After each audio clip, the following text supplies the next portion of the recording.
Higher education में जो पहला चीज डिस्कस की थी कि जो एनईपी का जो टारगेट है वो है कि 2040 तक सभी इंस्टीट्यूशंस को क्या करना, मल्टी डिसिप्लिन बनाना, बहु विषयक बनाना, एक विषय की परीक्षा नहीं है, क्योंकि सीबीसीएस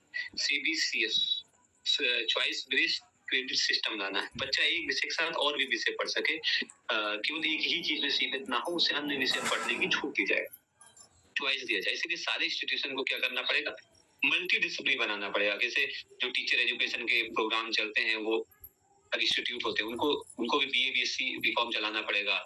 जो मास कम्युनिकेशन के हैं या फिजिकल एजुकेशन के या इंजीनियरिंग के हैं या मेडिकल साइंस के, इनको भी अपने साथ ऐसे विषय को शामिल करना पड़ेगा ताकि विद्यार्थी उनको पढ़ सके, उनको जान सके, केवल एक ही विषय तक नहीं। ठीक है, पहले टारगेट 2040 तक था, लेकिन ये प्लान हुआ कि पहले 2030 में कुछ करेंगे, फिर उसको बढ़ा करके 2040 तक कर देंगे।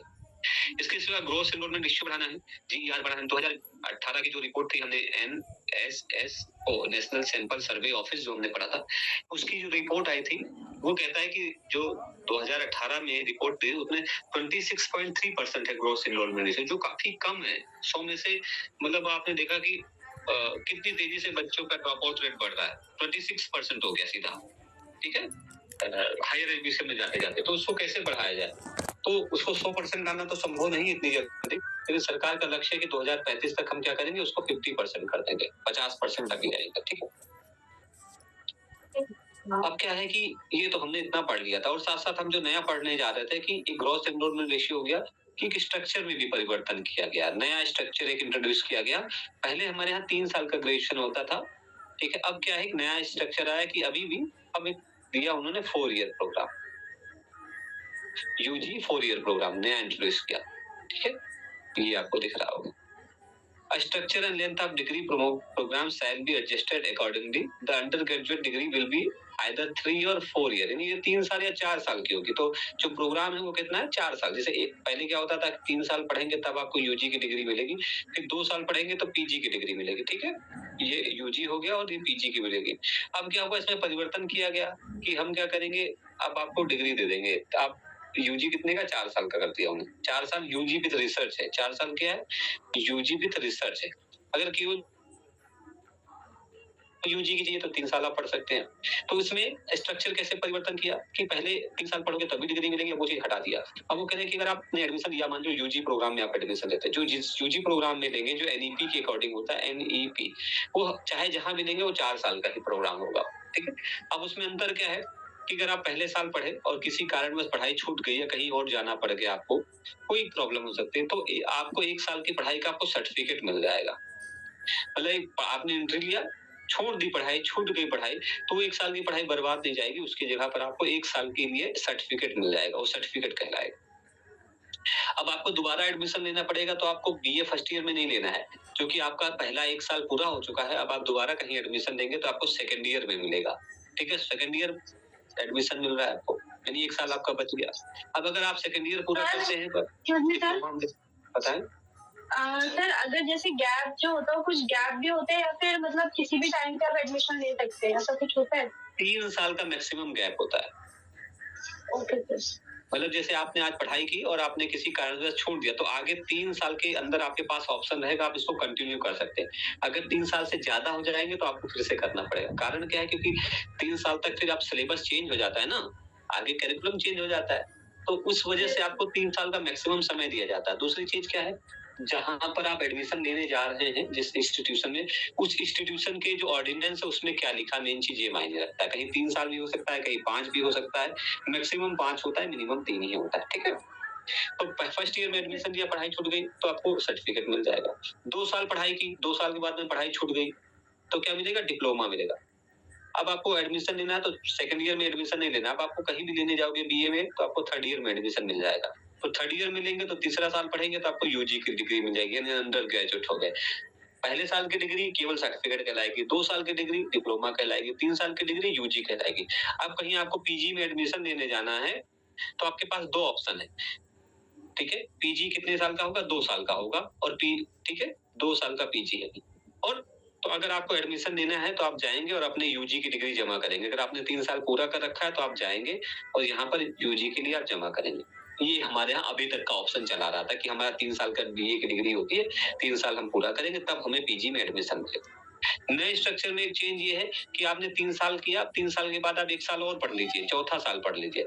अब चौथा साल पढ़ लेंगे तो यूजी विथ रिसर्च की डिग्री मिल जाएगी अब आपको। यानी अब आप रिसर्च करने के लिए एलिजिबल हो गए। आपने एमए नहीं किया है लेकिन फिर भी पीएचडी में एडमिशन ले सकते हैं। पहले भी पीएचडी में एडमिशन लेने के लिए minimum eligibility criteria UG plus PG. 3 साल यहाँ, 2 साल यहाँ, 5 साल पढ़ेंगे तब आपको यहाँ पर पीएचडी में एडमिशन मिलता था। अब क्या किया, परिवर्तन कर दिया कि आप 4 साल वाला यूजी कर लीजिए। कौन सा?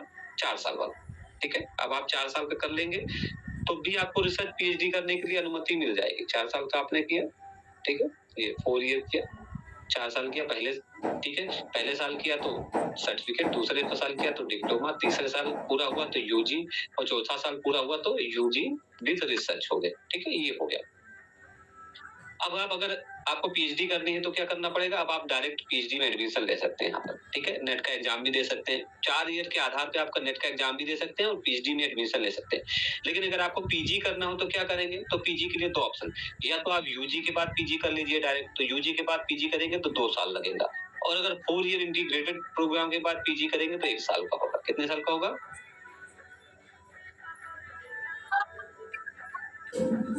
फिर कितने साल का करना पड़ेगा? तो 1 ईयर। हाँ, 1 ईयर। अगर आपने 4 साल का यूजी किया है तो आपको पीजी केवल 1 साल का वाला करना पड़ेगा। ठीक है, और अगर आपने 3 साल वाला 3 साल का कोर्स किया यानी यूजी पढ़ा तो आपको 2 साल का पीजी करना पड़ेगा। पीएचडी के लिए अगर आपने 3 साल वाला यूजी कर रखा तो आपके पास ऑप्शन है कि आप 4 साल वाला, 4 साल का 1 साल और पढ़ लीजिए यूजी, फिर रिसर्च में एडमिशन हो जाएगा, या जो है पीजी कर लीजिए तब। हाँ, बस दिक्कत एक और आ रही है इसमें। दिक्कत क्या है कि आप कहीं मान के लिए आपने कहीं अप्लाई किया, कहीं आपने जॉब के लिए अप्लाई किया और जॉब में लिखा है, जो है जो जहाँ जॉब के लिखा है उसमें लिखा है कि आपका यूजी होना चाहिए, पीजी होना चाहिए, ठीक है, प्लस पीएचडी होना चाहिए। तो पता लगा आपने 4 साल का आपने यूजी किया है, 4 साल के बाद आपने पीएचडी कर लिया है, आपने पीजी नहीं किया पीजी, तो फिर दिक्कत हो जाएगी। तो पीजी आपको करना ही पड़ेगा।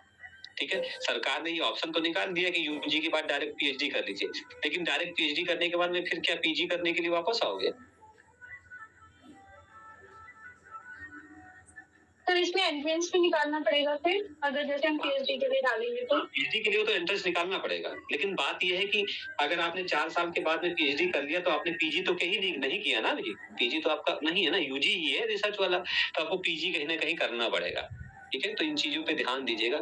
हाँ, एक चीज और भी है कि अगर आप पीएचडी कर रहे हैं तो पीएचडी के साथ आप डिस्टेंस से भी पीजी नहीं कर सकते, है कि नहीं? जानते हैं आप लोग? हाँ करिए, अच्छे सर। एक और प्रॉब्लम आ रही है सर, जैसे कि स्कूल्स टीचर बनने के लिए स्पेशली कुछ सब्जेक्ट कॉम्बिनेशन होते हैं। मल्टी डिसिप्लिनरी तो दे दिया आपने कि मल्टी चॉइस पढ़ लीजिए, लेकिन जब आप जॉब के लिए जाते हो तो कुछ सब्जेक्ट कॉम्बिनेशन होने ही चाहिए।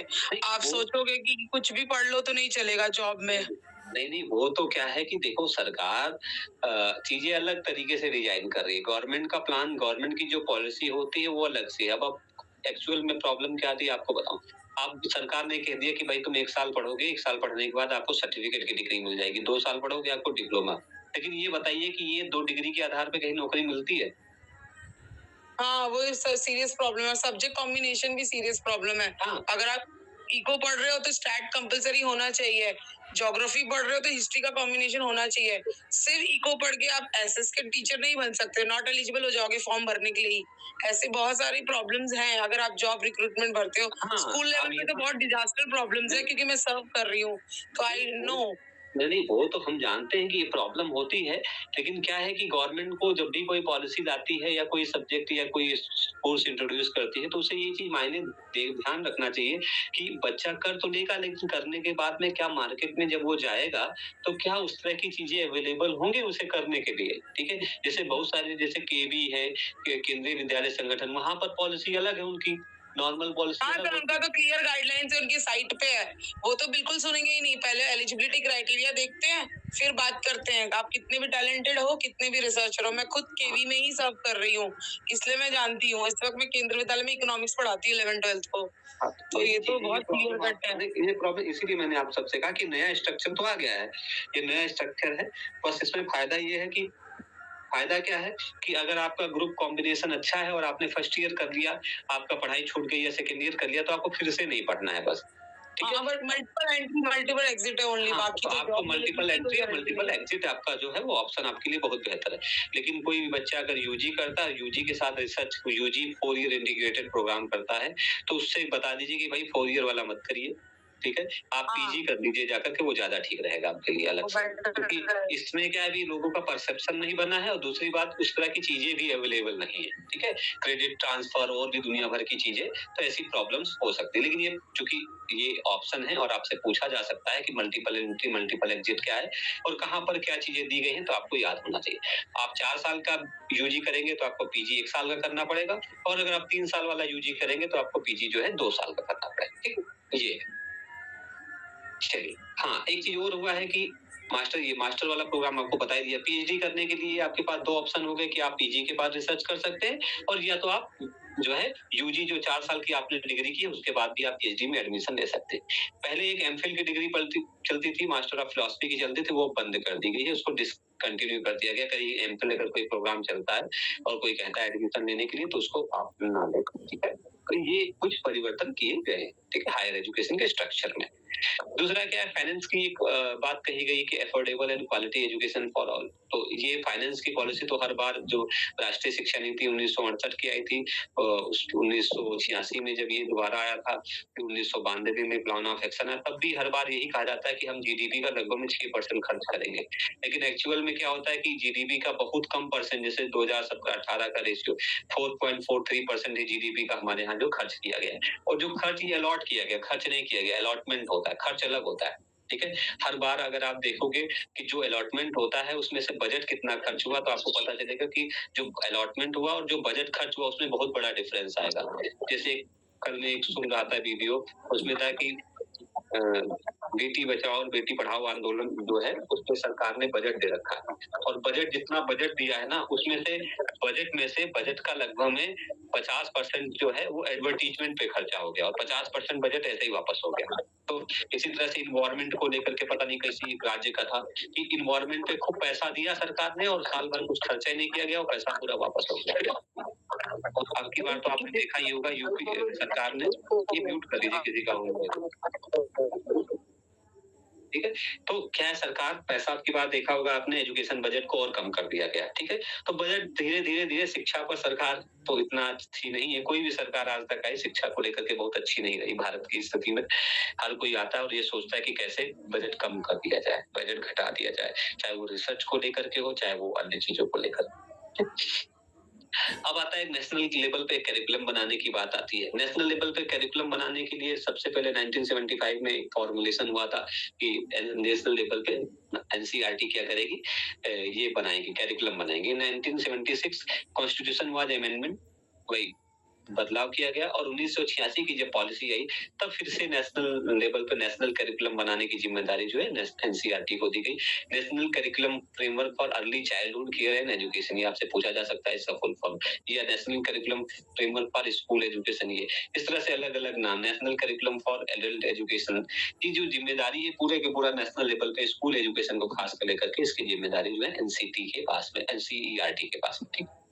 एक जो बहुत बड़ा बदलाव होने वाला है, जो एनईपी के अंदर आया है, वो बदलाव होने वाला है, वो कह रहे हैं कि हम क्या करेंगे, जो हायर एजुकेशन का जो स्ट्रक्चर है उसको हम बदल देंगे। कैसे बदलेंगे, उसमें कुछ चीजें डेवलप करेंगे, नए तरीके से बनाएंगे। तो जो आने वाले समय में आप इसका स्ट्रक्चर दे सकते हैं, और अभी भी जाएंगे तो आपको यूजीसी की वेबसाइट पे अब ये चीजें जो है दिखाई देने लग गई जाएंगी। मिनिस्ट्री ऑफ एजुकेशन की वेबसाइट पे जाएंगे तब भी आपको ये चीजें दिखाई देने अब लग गई है, ठीक। क्या बनाने जा रहे हैं, तो उन्होंने कहा हम क्या कराएंगे, four structure will be set up as the 4 independent verticals with in one umbrella, वो 4 इंस्टीट्यूशंस बनाएंगे, 4, ठीक है। कैसे बनाएंगे, एक पूरे देश में एक होगा higher education commission of India बनाया जाएगा। क्या बनाया जाएगा, जैसे अभी यूजीसी है, अभी यूजीसी काम करता है, यूनिवर्सिटी ग्रांट कमीशन काम करता है पूरे भारत में, एक ऐसी स्टैंडर्ड बॉडी है जो पूरे देश पे शिक्षा के लिए काम करती, मान्यता देती है, अनुदान देती है। लेकिन अभी भी हर लेवल पे अलग अलग चीजें हैं, ठीक है। तो ऐसे में क्या किया जाए, तो ऐसे में क्या करेंगे, एक higher education commission of India बनाया जाएगा, पूरे भारत के लिए काम करेगा, ठीक है। शिक्षा मंत्रालय के बाद में शिक्षा मंत्रालय होगा, यानी मिनिस्ट्री ऑफ एजुकेशन होगा, और मिनिस्ट्री ऑफ एजुकेशन से नीचे आएंगे, तो नीचे आने के बाद ये आपको जो है HECI, higher education commission of India आपको मिल जाएगा, ठीक है। ये आपको इसके मिलेगा। अब ये higher education commission of India मिलेगा, इसके नीचे आएंगे तो इसके नीचे फिर 4 स्ट्रक्चर हो जाएंगे ये, ठीक है, इसके नीचे 4 ये हो जाएंगे, ये 4 के काम करेंगे। अब हायर एजुकेशन में क्या होता है कि नियम कानून बनाने के लिए अलग चीजें होती है।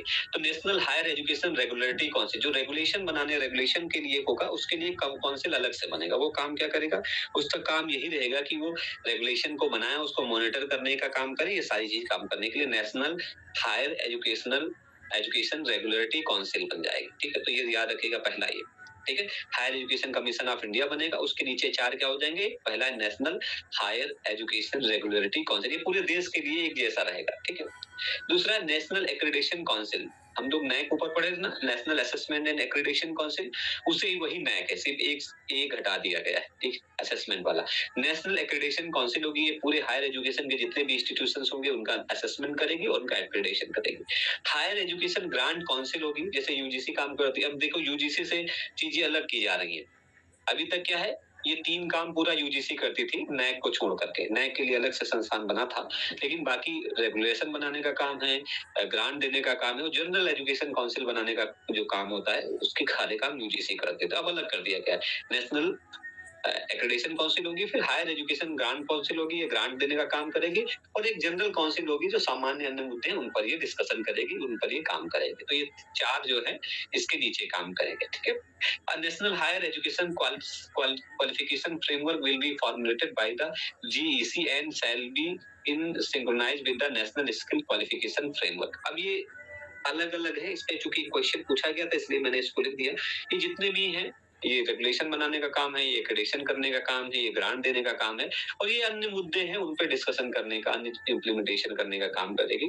खासकर जो एक बहुत बड़ा है वो है national higher education qualification framework बनाया जाएगा। नेशनल लेवल पे एक हायर एजुकेशन के क्वालिफिकेशन को लेकर के एक फ्रेमवर्क बनेगा कि कौन सी चीज के लिए कौन सी क्वालिफिकेशन जरूरी। जैसे अभी हम क्या है, अभी जो बात चले कि हमारे यहाँ बड़े प्रॉब्लम्स हैं, हर जॉब की रिक्वायरमेंट अलग है और वहाँ की क्वालिफिकेशन अलग है, और जो क्लास में पढ़ाया जाता है, जो हमारी यूनिवर्सिटी में पढ़ाया जाता है वो अलग हो जाता है कभी कभी, कि हमें पढ़ाया जा रहा है कुछ और, या विषय का नाम या जो है सब्जेक्ट कुछ और है, जब हम जॉब के लिए जा रहे हैं तो पता लग रहा है कि ये तो डिग्री मान्य नहीं होगी। जैसे मेरा एक दोस्त है, उसने एमए अप्लाइड एजुकेशन से रुड़की से पीएचडी वो किया है, पीजी किया है, और जब उसने यूपी गवर्नमेंट में अप्लाई किया जॉब के लिए, तो यूपी ने कहा कि हमने तो मैथमेटिक्स में मांगा है, ये तो अप्लाइड मैथमेटिक्स है, तो हम तो जॉब देंगे नहीं आपको।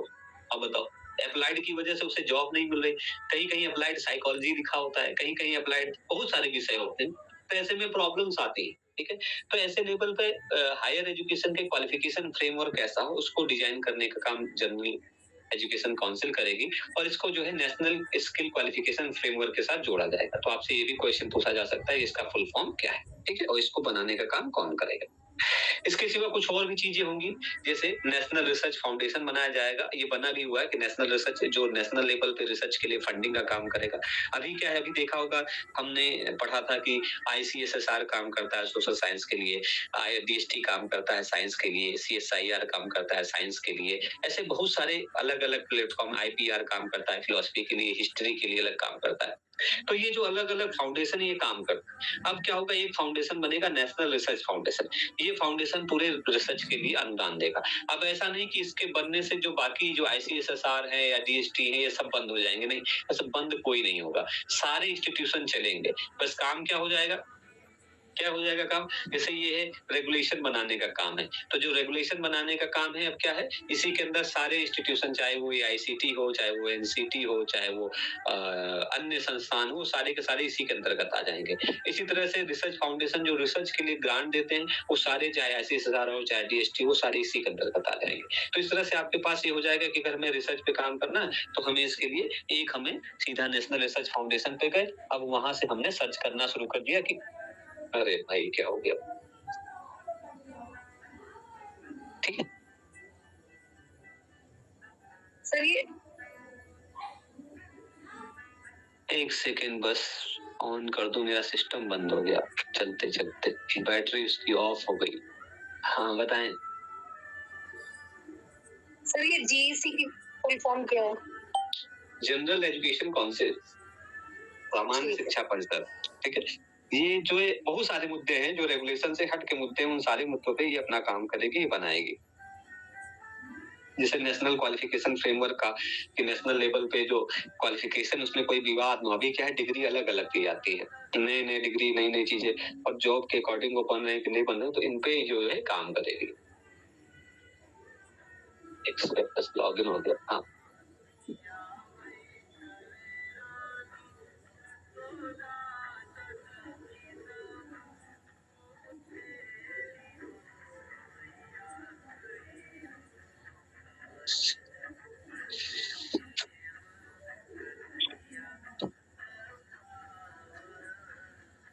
ये क्वेश्चन आपसे पूछा भी आ सकता है।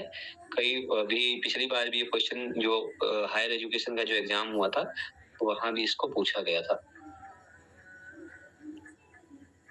और अभी ये जल्दी आया भी है। मतलब इसको गवर्नमेंट अब बनाने जा रही है, धीरे धीरे है।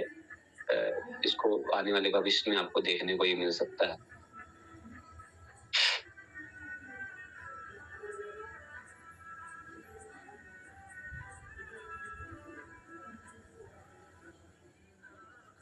एक सेकंड, मैं आपके साथ शेयर करता हूँ स्क्रीन। अच्छा, कुछ पूछना होता है तो दबाना है। म्यूट कर दीजिए प्लीज।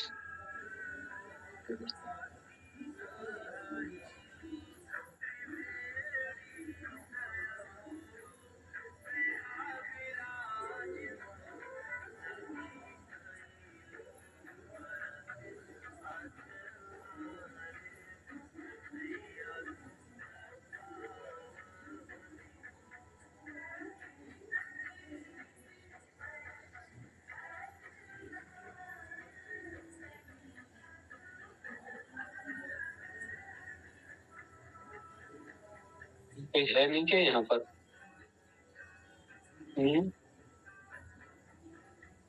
हाँ, चलोगे? गायब हो गया। ये होस्ट कहाँ पर है ये?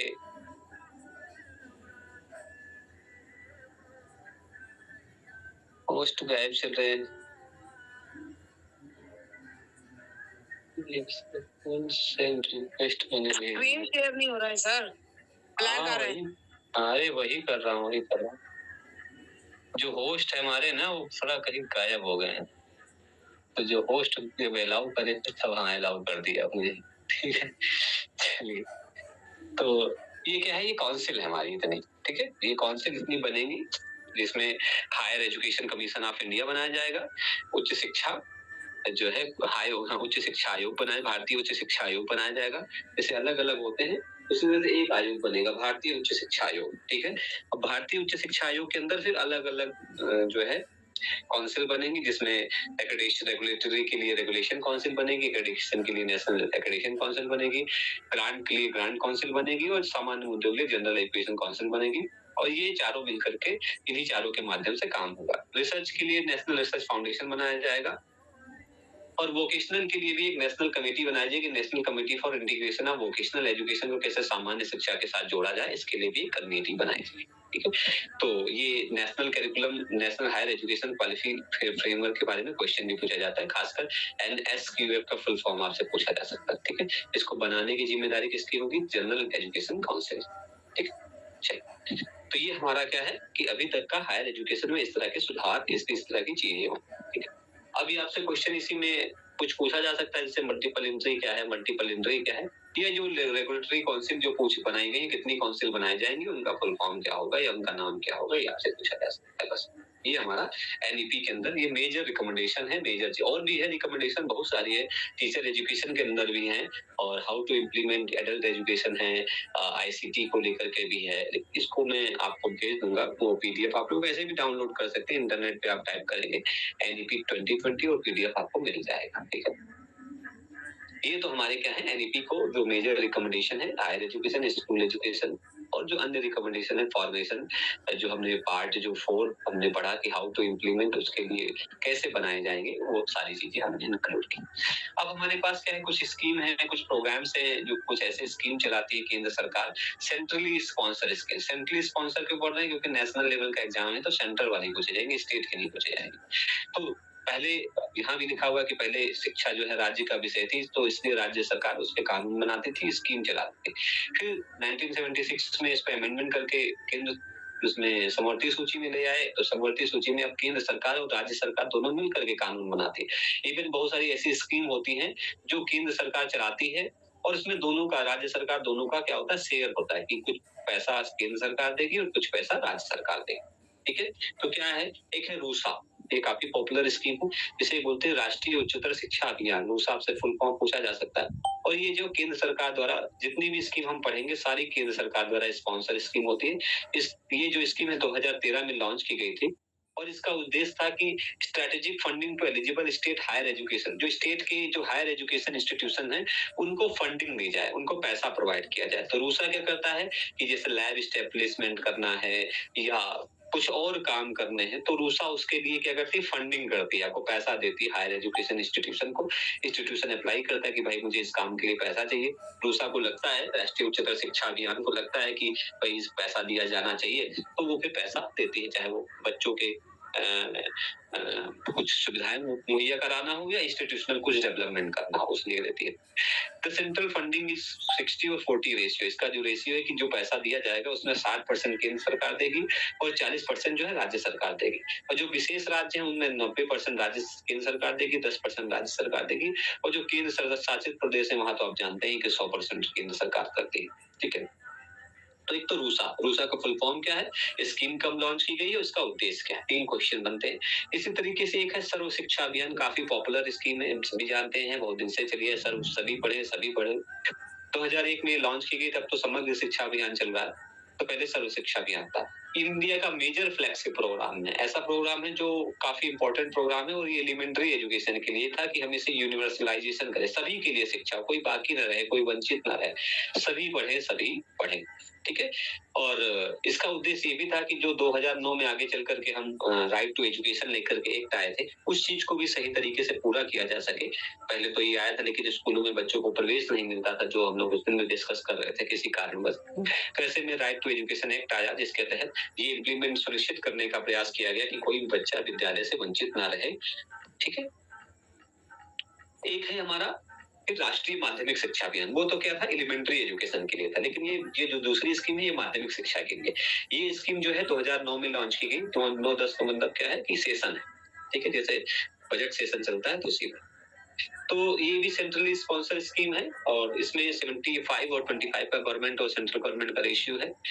और ये क्या करती है, इसका मेजर जो ऑब्जेक्टिव है वो माध्यमिक शिक्षा को लेकर के, जैसे मिनिमम लेवल ऑफ एजुकेशन को बढ़ाना है, 10 टू लेकर के 10 तक बढ़ाना, और यूनिवर्सलाइजेशन एक्सेस टू करना है सेकेंडरी। देखिए यहाँ पहले जो यूनिवर्सलाइजेशन की बात थी वो एलिमेंट्री एजुकेशन की बात थी कि भाई हम 5वीं तक कैसे भी करके बच्चों को पढ़ा, लेकिन जैसे जैसे आगे बढ़ते गए वैसे ये आवश्यकता महसूस हुई कि अब प्राइमरी एजुकेशन से काम नहीं चलेगा, बल्कि बच्चे को माध्यमिक शिक्षा तक ले जाया जाए, खासकर कम से कम 10वीं तो पढ़े ही हो। ठीक है, और जब एनईपी आया है, भी आपने देखा होगा, एनईपी के अंदर तो 12वीं तक की बात की गई है कि 2030 तक गवर्नमेंट का ये टारगेट है, ग्रॉस एनरोलमेंट रेशियो, कि कम से कम विद्यार्थी जो है वो 12वीं तक की शिक्षा जरूर से जरूर प्राप्त करें। तो ये 2 स्कीम इसीलिए चलाई गई थी, पहले सर्व शिक्षा अभियान प्राथमिक के लिए, फिर माध्यमिक के लिए चलाई गई। अब एक नई स्कीम चलती है जिसे कहते हैं समग्र शिक्षा अभियान। समग्र शिक्षा अभियान जो है, जब यूनियन बजट 2018-19 में पेश किया गया था, नहीं 2000 जब भी सरकार आती है, आपसे जानते हैं कि अप्रैल में भी बजट हमारा पेश होगा, तो इसमें ये प्रपोजल दिया गया कि हम क्या करेंगे, जो स्कूल एजुकेशन के होलिस्टिक डेवलपमेंट के लिए, तो हम जो अभी तक सेगमेंटेशन करते थे कि सर्व शिक्षा अभियान प्राइमरी के लिए, माध्यमिक शिक्षा अभियान माध्यमिक के लिए, उच्चतर शिक्षा अभियान उच्च के लिए, वो नहीं करेंगे। अब क्या करेंगे, हम प्री नर्सरी से लेकर के 12वीं तक के लिए एक शिक्षा अभियान चलाएंगे, जिसे नाम दिया गया समग्र शिक्षा अभियान। ठीक है, समग्र शिक्षा अभियान क्या है, ये इसमें प्री स्कूल से लेकर 12वीं तक की प्लान की बात की गई है, और इसके जो 2 स्कीम पहले से चली आ रही थी, सर्व शिक्षा अभियान और माध्यमिक शिक्षा अभियान, इन दोनों को मर्ज कर दिया गया और चलाया गया समग्र शिक्षा अभियान। इसका उद्देश्य क्या है कि बच्चे को प्राथमिक यानी एलिमेंट्री एजुकेशन से लेकर के सेकेंडरी एजुकेशन यानी प्री प्राइमरी, तो अब तो जोड़ दिया गया कि प्री प्राइमरी एजुकेशन से लेके 12वीं तक की शिक्षा तक बच्चों तक पहुंच बनानी है, बच्चों तक पढ़ाना है, उनको स्कूल तक लेकर के आना है। ये समग्र शिक्षा अभियान है। तो आपसे कुछ स्कीम जो है आपसे पूछी जा सकती है कि समग्र शिक्षा अभियान क्या है, कब लॉन्च है, 2018 में लॉन्च हुआ। ठीक है, अब आते हैं मिड डे मील स्कीम चलती है, MDM चलता है, काफी पॉपुलर है। मिड डे मील स्कीम है, दोपहर का मध्याह्न भोजन योजना है। मध्याह्न भोजन की योजना ये है कि बच्चे को क्या किया जाए, उसे भोजन दिया जाए। क्यों दिया जाए, दो इसके कारण है। जो मेन इंपॉर्टेंट, सबसे इंपॉर्टेंट जो चीज थी वो था इनरोलमेंट रेशियो को बढ़ाना। क्या था, इनरोलमेंट क्या है, एनहांस इनरोलमेंट रेशियो। सबसे बड़ी ये चीज थी। क्लास में बच्चे पढ़ने नहीं आते थे, तो क्लास में कैसे पढ़ाया जाए, कैसे बुलाया जाए। कारण क्या था कि माँ बाप का कहना यह था कि हम ग्रामीण क्षेत्रों में खास करके हमारे पास इतना पैसा नहीं होता कि हम बच्चे के लिए पढ़ाई की व्यवस्था कर पाए या खाने की व्यवस्था कर पाए। तो बच्चे अपने घर पे रहते थे, जाते नहीं थे, माता पिता उन्हें भेजते नहीं थे। सरकार ने स्कीम चलाई, ठीक है हम क्या करेंगे, हम बच्चों को भी भोजन देंगे। तो सबसे पहले ये स्कीम जो है 1995 में स्कीम लॉन्च होती है और इसका उद्देश्य था कि बच्चों को मध्याह्न में भोजन उपलब्ध कराना। पहले जो उद्देश्य था वो प्राथमिक शिक्षा तक था, यानी 1 से लेके 5वीं तक के विद्यार्थियों को दोपहर में भोजन उपलब्ध कराना। ठीक है, उद्देश्य क्या था, मेन उद्देश्य था एनरोलमेंट रेशियो, कि किसी तरह से बच्चे को स्कूल तक बुलाया जाए, खाने के बहाने ही आ जाए। खाने के बहाने आएंगे तो कम से कम कुछ ना कुछ तो पढ़ेंगे। एक तो ये उद्देश्य था। दूसरा उद्देश्य ये भी था कि हमारे यहाँ की जो नेशनल प्रोग्राम एक चलता है, nutrition support to primary education, nutrition support की भी बात है। बच्चे क्या है, हमारे यहाँ माल एडजस्टमेंट है, कुपोषित बहुत ज्यादा, भोजन सही से न मिलने के कारण क्या है, कुपोषित हो जाते हैं, आवश्यक जो डाइट होती है उनको नहीं मिलती है। तो ऐसे में एक ये भी उद्देश्य था सरकार का कि बच्चों को भोजन दिया जाए, ताकि अच्छा भोजन दिया जाए। आपने देखा होगा, कभी आप मिड डे मील स्कीम के बारे में पढ़िए तो उसमें लिखा है कि उसमें फल दिया जाएगा, दूध दिया जाएगा, फ्रूट्स दिए जाएंगे। अच्छा मिले भले ना, ग्राउंड लेवल पे क्या होता है आप सभी जानते हैं, लेकिन सरकार का उद्देश्य ये था। तो ये स्कीम 1995 में लॉन्च की गई। तो आपसे क्वेश्चन पूछा जा सकता है कि मिड डे मील एक तो क्या है, दूसरा स्कीम कब लॉन्च की गई और तीसरा इसका उद्देश्य क्या है। तो इसका मुख्य उद्देश्य था एनरोलमेंट रेशियो को बढ़ाना। ठीक है, अब ये स्कीम आगे चल करके ये भी उद्देश्य है कि इसको 6 से लेकर के 8 तक इसको जो है एक्सटेंड कर दिया गया। अब 6 से लेकर के केवल पहली 5वीं क्लास तक भोजन नहीं मिलता, बल्कि 6 से लेकर के 8 तक के बच्चों को भी भोजन दोपहर के समय मिलता है।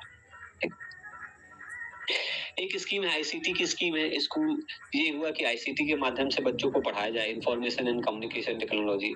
इसमें ये 2004 में लॉन्च की गई। इसका उद्देश्य था कि जो बच्चे हैं उनको उनमें ICT जो कैपेबिलिटी है, जो स्किल है, उनको खासकर कंप्यूटर के माध्यम से कैसे वो सीखे, इसके लिए जोर दिया गया। ये स्कीम लॉन्च की गई। कुछ और भी स्कीम है, खासकर डिसेबल्ड बच्चों के लिए, जो दिव्यांग बच्चे हैं उनके लिए स्कीम लॉन्च की गई। Education scheme for inclusive education for disabled at secondary stage के लिए है। तो इसमें 2009 से 10 में स्कीम 9 में लॉन्च की गई थी और ये डिसेबल्ड बच्चे के लिए integrated education for disabled children in providing assistance to inclusive education for disabled. ये जो बच्चे 9 से लेकर के 12वीं तक के बच्चे होते हैं उनको इस स्कीम के माध्यम से लाभ पहुंचाया जाता है। लाभ क्या पहुंचाया जाता है, जैसे बुक्स है, जैसे उनके मटेरियल है, खासकर जैसे डीफ डम है या चल नहीं पा रहे हैं तो आपने देखा होगा कि साइकिल है या मशीन है, ऐसी चीजें जिनसे उनको सहायता मिल सके, इस माध्यम से उनको पहुंचाया जाता है। एक और है Pandit Madan Mohan Malviya national mission on teachers and training. ये काफी पॉपुलर इस समय, इसको शॉर्ट में बोलते हैं PMNNNT, ये इसका शॉर्ट फॉर्म। तो आपसे इसका फुल फॉर्म पूछा जा सकता है, तो आप याद रखना, Pandit Madan Mohan Malviya national mission on teachers and training. इसका उद्देश्य क्या है कि जो टीचर्स है उनको कैसे ट्रेनिंग दिया जाए। देखिए क्या होता है कि जब टीचर्स का अपॉइंटमेंट हो जाता है तो अपॉइंटमेंट होने के बाद में उनको समय समय पर ट्रेनिंग की जरूरत पड़ती है कि कैसे आप आने वाले समय के लिए खुद को अपडेट करें। खुद के समय के अनुसार अपडेट करना जरूरी होता है। तो कैसे अपडेट करें, तो इसके लिए कौन सी एजेंसी होगी। तो पहले क्या था, MHRD होते थे। ठीक है, UGC का HRDC होते थे, HRDC होता है, UGC HRDC। ठीक है, ये क्या होते थे, UGC का मतलब यूनिवर्सिटी ग्रांट कमीशन, और एक होते HRDC human resource development centre. क्या होते थे, ह्यूमन रिसोर्स डेवलपमेंट सेंटर। ठीक है, ये होते थे। ह्यूमन रिसोर्स डेवलपमेंट सेंटर होते थे। ये सेंटर कहाँ से होते थे? ये हर स्टेट में होते थे। हर स्टेट के किसी यूनिवर्सिटी से अटैच होते थे। जैसे लखनऊ विश्वविद्यालय में है, जैसे नैनीताल में चले जाओ, वहाँ कुमायूं विश्वविद्यालय में भी है, जामिया मिलिया इस्लामिया में भी है, ठीक है, इलाहाबाद विश्वविद्यालय में भी है, ठीक है, ऐसे बहुत, दिल्ली विश्वविद्यालय में भी है। ऐसे जो टॉप अच्छे इंस्टीट्यूशंस होते थे, उन सभी इंस्टीट्यूशन में एक सेंटर होता था जिसे कहा जाता था HRDC centre, UGC HRDC centre. क्या कहते थे? यूजीसी एचआरडीसी सेंटर, यूजीसी, अभी आपको लिखा भी था, एचआरडीसी, ठीक है, यूजीसी एचआरडीसी सेंटर। ये यूजीसी एचआरडीसी सेंटर क्या होते थे? देखो, जो विश्वविद्यालय होता था, चाहे वो राज्य विश्वविद्यालय हो, चाहे वो केंद्र विश्वविद्यालय हो, चाहे वो डीम्ड हो, ये सारे जो विश्वविद्यालय होते थे, केंद्र वाले को केंद्र पैसा देता था, राज्य वाले को राज्य पैसा देते थे। लेकिन जो टीचर्स ट्रेनिंग के लिए कैसे प्रोग्राम चला जाए, तो उसके लिए यूजीसी इन इंस्टीट्यूशंस को अलग से पैसा देते थे, सेपरेट पैसा देती थी। और जब सेपरेट पैसा देती थी तो उसके लिए अलग से सेंटर बनाए जाते थे। जैसे लखनऊ विश्वविद्यालय में जो यूजीसी का सेंटर है, वो अलग सेपरेट बना हुआ है। उसका जो फाइनेंस का काम होता है, उसके लिए सरकार अलग से पैसा देती है। इंस्टीट्यूशन का पैसा, जैसे एचआरडीसी का जो पैसा आता है, वो अलग से आएगा। उसका जो यूनिवर्सिटी का जो बजट है, उस बजट में ये अलग से इसको अलॉट किया जाता है। ये ऐसा नहीं कि उसके कॉमन बजट में आता है, ये अलग से आता है एचआरडीसी के लिए। यूजीसी ग्रांट इसको देती है, और यूजीसी समय समय पर प्रोग्राम लॉन्च करती है, उन्हीं प्रोग्राम को इनको चलाना होता है। तो ये क्या करते हैं, ये प्रोग्राम चलाते थे, एचआरडीसी सेंटर्स थे, और ये अपना प्रोग्राम चलाया करते थे और टीचर्स को ट्रेनिंग देते थे। कई सारे प्रोग्राम होते हैं, जैसे एक होता है ओपी, ओरिएंटेशन प्रोग्राम, एक होता है रिफ्रेशर प्रोग्राम, आरसी होता है, रिफ्रेशर कोर्स कहते हैं, ओरिएंटेशन प्रोग्राम होता है, रिफ्रेशर कोर्स होते हैं। इसी तरीके से शॉर्ट टर्म प्रोग्राम होते हैं, एसटीएम होते हैं, शॉर्ट टर्म प्रोग्राम होते हैं, ठीक है। इसी तरीके से और होते थे, अलग अलग प्रकार के कई सारे प्रोग्राम चलाए जाते थे, और ये टीचर्स को इसको अटेंड करना जरूरी होता था, कंपलसरी होता था। जिनको प्रमोशन लेना है, जैसे जो गवर्नमेंट में होते हैं, उनके जो प्रमोशन होता है, जैसे असिस्टेंट प्रोफेसर से सीनियर असिस्टेंट, असिस्टेंट से एसोसिएट, एसोसिएट से प्रोफेसर, तो उनको ओपी, ओरिएंटेशन प्रोग्राम और रिफ्रेशर प्रोग्राम, या मूक भी होते थे, मैसिव ओपन ऑनलाइन कोर्सेज, या और भी जो प्रोग्राम होते थे, उनको एक इनमें करना होता था, तभी आपका प्रमोशन हो, ताकि शिक्षक अपडेट रहे। धीरे धीरे क्या हुआ, सरकारें बदली समय के अनुसार। अब एचआरडीसी सेंटर, हर यूनिवर्सिटी में एचआरडीसी सेंटर तो है, एचआरडीसी, लेकिन अब क्या हुआ, इन सेंटर को बदल दिया गया है। इनका नाम जो है Pandit Madan Mohan Malviya mission on teachers training कर दिया गया है। लगभग में हर जगह यही हो गया, ठीक है। और ये भी वही काम करते हैं, सेम टू सेम काम, लेकिन जो पहले एचआरडीसी सेंटर्स काम करते थे, सेम टू सेम यही सेंटर्स काम करते हैं। और इनका काम क्या है कि वही टीचर्स को क्या करना है, टीचर्स एंड टीचिंग, टीचर्स को ट्रेनिंग देना कि वो कैसे टीचर टीच कर सके, कैसे बेहतर तरीके से पढ़ा सके, कैसे बेहतर रिसर्च कर सके।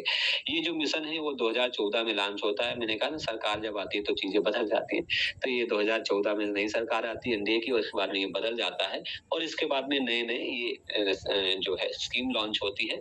और इसका जो उद्देश्य होता है, टीचर्स पे कैरिकुलम डिजाइन करना, असेसमेंट करना, इवैल्यूएशन की मेथोडोलॉजी है, रिसर्च पेडागोजी है, इफेक्टिव टीचिंग पेडागोजी है, इस पे कैसे बेहतर बनाया जाए, इसके लिए क्या होते हैं, ये पंडित मदन मोहन मालवीय नेशनल मिशन जो सेंटर्स होते हैं, ये अपना प्रोग्राम चलाते हैं, ओपीआरसी इस तरह के चलते हैं। तो आपसे क्वेश्चन क्या पूछा जा सकता है कि ये जो सेंटर्स होते हैं कैसे प्रोग्राम चलाते हैं, तो टीचर्स के ट्रेनिंग के प्रोग्राम चलाते हैं। कब लॉन्च की गई? 2014 में लॉन्च की। किन किन विषय पे प्रोग्राम चलाते हैं? तो रिसर्च मेथोडोलॉजी, करिकुलम डिजाइन, जो है जेंडर सेंसिटाइजेशन, आईसीटी डेवलपमेंट, ऐसे बहुत कोर्स डेवलपमेंट, मूक डेवलपमेंट, ऐसे बहुत सारे प्रोग्राम ये चलाते हैं। ये केवल टीचर्स के लिए होता है, स्टूडेंट्स के लिए नहीं। एक प्रोग्राम अर्पित चलता है, अर्पित आप लोग जानते होंगे। ये अर्पित चला था, ये भी टीचर्स के लिए चला था, हायर एजुकेशन के लिए।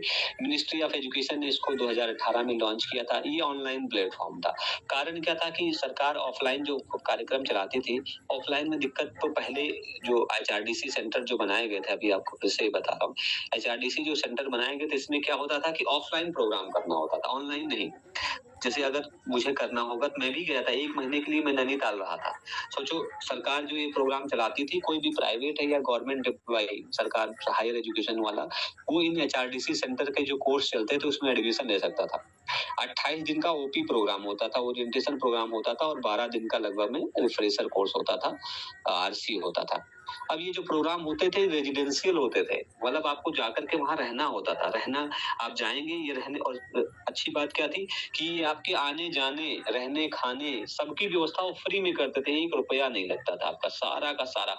बस 1000 रुपए की ड्राफ्ट फीस लगती थी शुरू में, और इसके सिवा 1 रुपया नहीं लगता था आपका आना जाना, आपका रहना खाना सारा कुछ ये स्पॉन्सर होता था, सरकार देती थी, अपने तरफ से करती थी और सभी टीचर्स को ये करना कंपलसरी होता था जो प्रमोशन चाहिए होता था। आप प्रमोशन नहीं चाहिए होता था तब भी आप कर सकते, तो आप कहीं भी पूरे देश में कहीं भी कर सकते थे, बहुत सारे सेंटर्स बने थे। लेकिन फिर क्या होता है, फिर चीजें बदलने लगती है, सरकारें आती हैं 2014 में, बताया कि ये बात है। और ये जो पंडित मदन मोहन चलता है ये ज्यादातर ऑफलाइन चलता है, सॉरी ऑनलाइन चलता है। अब ऑनलाइन में क्या हुआ, ऑनलाइन में आप फीस दीजिए और क्या होगा, फिर आप घर बैठे पढ़ लीजिए। तो फायदा हुआ, फायदा क्या हुआ कि आपने घर बैठे पढ़ लिया, लेकिन नुकसान क्या हुआ बताइए। सर लर्निंग हैम्पर होगी, टू वे कम्युनिकेशन नहीं होगा, ऑब्जर्वेशन नहीं होगा। लर्निंग हैम्पर बहुत ज्यादा हुई नहीं, बहुत ज्यादा हुई। कारण क्या है कि जैसे आप सबको मैं पढ़ा रहा हूँ तो आपको कंपटीशन क्वालिफाई करना, तो आपने वीडियो ओपन किया, आप उसको देख रहे हैं, लेकिन जिसको प्रमोशन के लिए ही पढ़ना हो तो देखेगा वो। लोग क्या करते हैं कि वीडियो को लॉग इन कर लेते हैं और दूसरा काम कर रहे हैं, वो ऑफ मोड पे लगा दिया और चल रहा है, एक बार भी नहीं देख रहे हैं। ठीक है, तो एक तो ये प्रॉब्लम हुई कि वो देख ही नहीं रहे हैं, उनको पता ही नहीं चल रहा ऑनलाइन में। और दूसरी क्या हुई, जब कोई कोर्स चलता है तो एक साथ, जैसे एक रामानुजन कॉलेज था दिल्ली का, एक साथ में जो है 10-10 हजार लोगों को उसने ट्रेनिंग दी, 10-10 हजार। आप सोचो कि एक वीडियो के माध्यम से अगर आप 10,000 लोगों को ट्रेनिंग दोगे तो क्या पॉसिबल हो पाएगा, संभव हो ही नहीं सकता। तो क्वालिटी पूरी की पूरी कष्ट वो हो गई भाई, कंप्रोमाइज कर दी गई।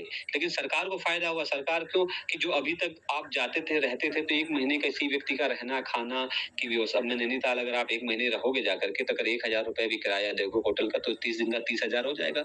प्लस अगर आप 500 रुपए पर डे का अगर खाने का रखोगे तो 15-45 हो गए। ठीक है, प्लस आपको ट्रेनिंग देने के लिए बुलाया गया तो कम से कम एक व्यक्ति पे 60 से 70 हजार रुपए खर्चा होता, सरकार ने वो बचा दिया अपना।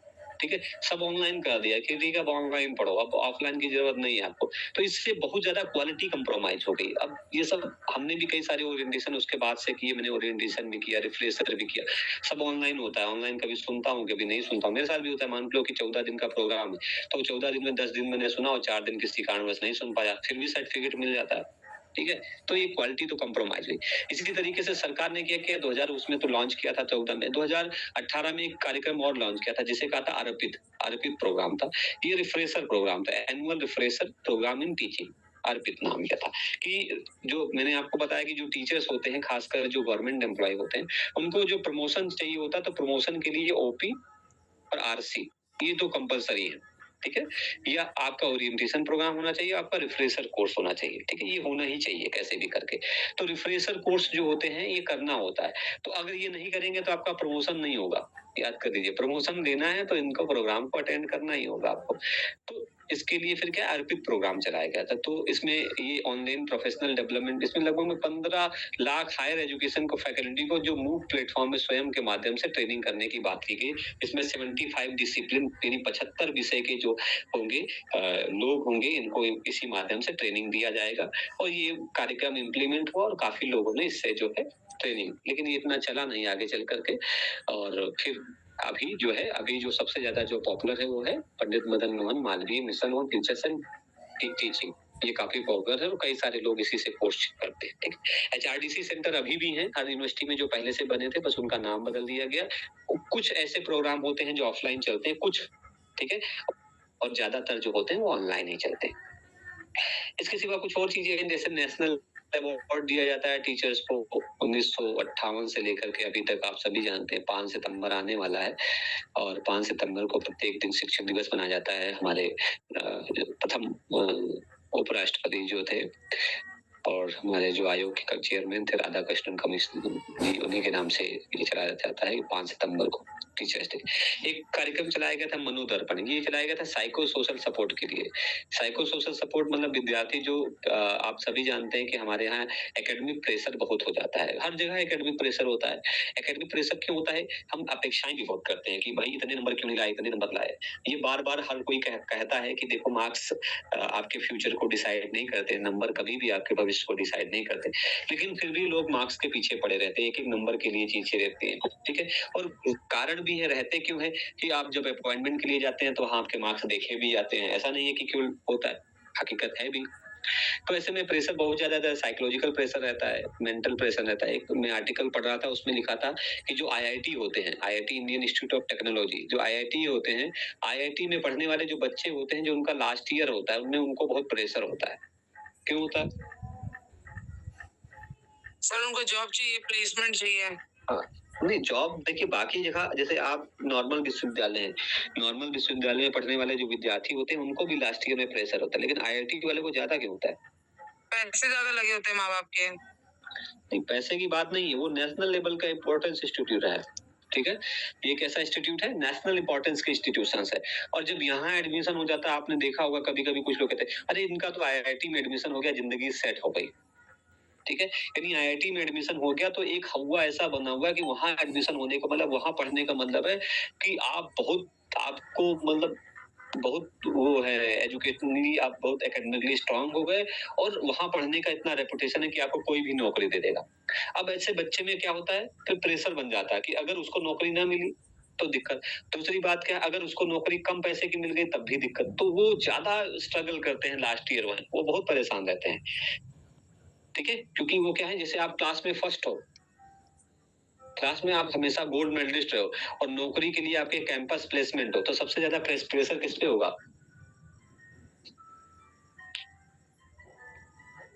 बताइए। टॉपर पे सबसे ज्यादा प्रेशर होगा, उसको बड़ी दिक्कत होगी यार, अगर मेरा प्लेसमेंट ना हुआ तो क्या होगा, मेरे को सैलरी कम मिलेगी तो क्या होगा। जो फेलियर है या जो टॉप नहीं किए हैं, जो पीछे, उनको इतना दिक्कत नहीं, हो तो जान ही रहे, मिलेगा वो कुछ ना कुछ तो मिलेगा ही, ठीक है। लेकिन टॉपर वाले पे ज्यादा प्रेशर होता है, तो ऐसे में बच्चों पे प्रेशर होता है। फिर कोविड आ गया था, उस समय भी प्रेशर, तो इसलिए मेंटल हेल्थ वेलबींग के लिए मनोदर्पण प्रोग्राम चलाया गया था। ये मिनिस्ट्री ऑफ एजुकेशन का एक प्रोग्राम है, आत्मनिर्भर। इसमें नंबर दिया होता है, टोल फ्री नंबर होता है, किसी बच्चे को कभी भी कोई कॉल करनी है, आप कॉल कर सकते हैं, बात कर सकते हैं, साइकोलॉजिकली सपोर्ट देते हैं, बताते हैं, किसी भी प्रकार की चीजें होती है, कभी किसी को इस तरह का प्रेशर महसूस हो तो आप उसको नंबर दे सकते हैं, बता सकते हैं, ये सारी चीजें होती है। कुछ और भी प्रोग्राम चलते हैं, तो ये तो हमारे टीचिंग से रिलेटेड अभी तक हमने सारे प्रोग्राम पढ़े हैं। कुछ ऐसे भी प्रोग्राम होते हैं जो रिसर्च से जुड़े हुए होते हैं, ठीक है। डिजिटल इंडिया से भी हैं, रिसर्च से जुड़े हुए हैं। तो अब ये देखते हैं डिजिटल एजुकेशन को लेकर के क्या है। 2020 में सरकार ने एक स्कीम लॉन्च की थी जिसे पीएम ई विद्या प्रोग्राम कहा गया था। ई विद्या मतलब ऑनलाइन विद्या दी जाए, ऑनलाइन ज्ञान दिया जाए। तो उस पे क्या लॉन्च किया गया, उस पे एक दीक्षा पोर्टल लॉन्च किया गया था। दीक्षा क्या है? दीक्षा है digital infrastructure for knowledge sharing, इसका फुल फॉर्म है, ठीक है। क्या full form? Digital infrastructure for knowledge sharing. ये ध्यान रखें, डी मतलब डिजिटल, आई का मतलब इंफ्रास्ट्रक्चर, के का मतलब नॉलेज और SHE का मतलब शेयरिंग, ठीक है। तो ऐसा मत जाइए कि एक शब्द पे मत जाइएगा, कभी कभी आपको धोखा हो जाएगा। तो डी का मतलब डिजिटल, आई का मतलब इंफ्रास्ट्रक्चर, के का मतलब नॉलेज, SH का मतलब शेयरिंग, ठीक है।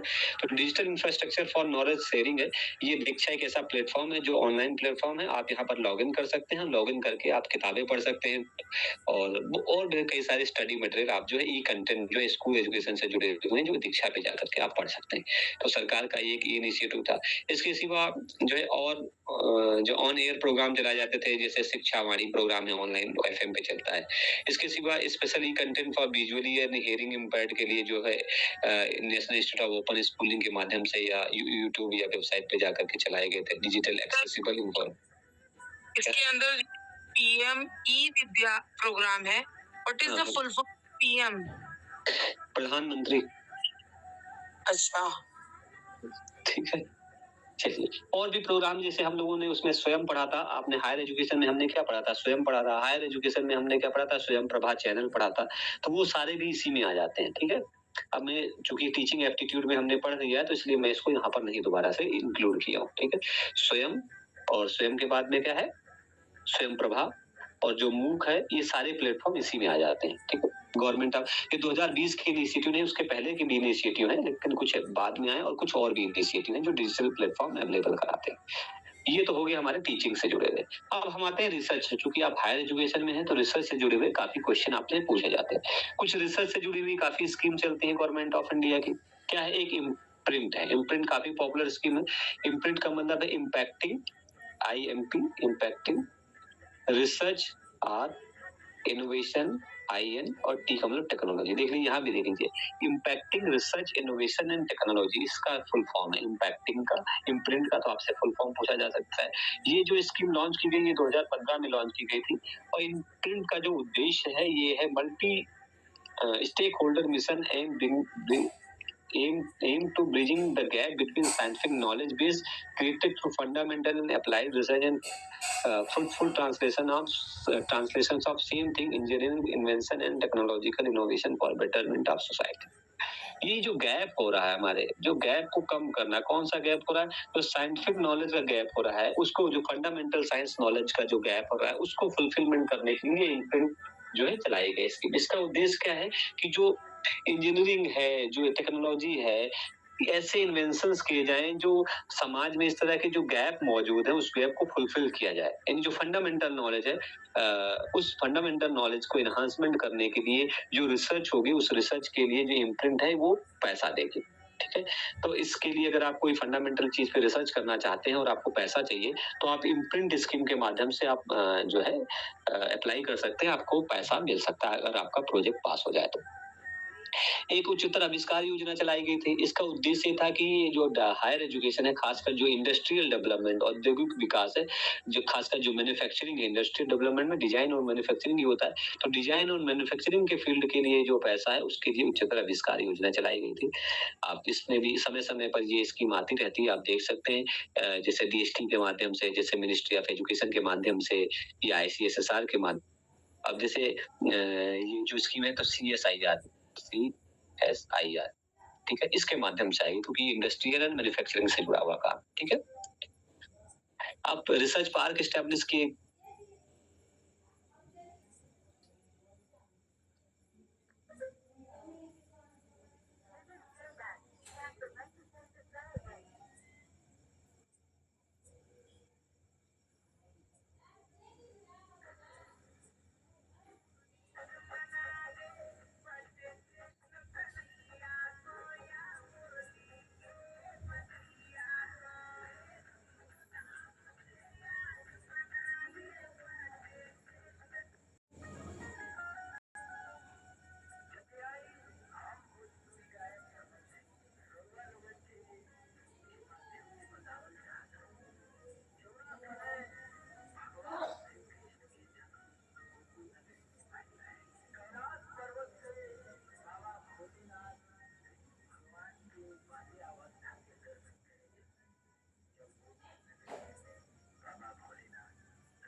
लेट होगा लगता है।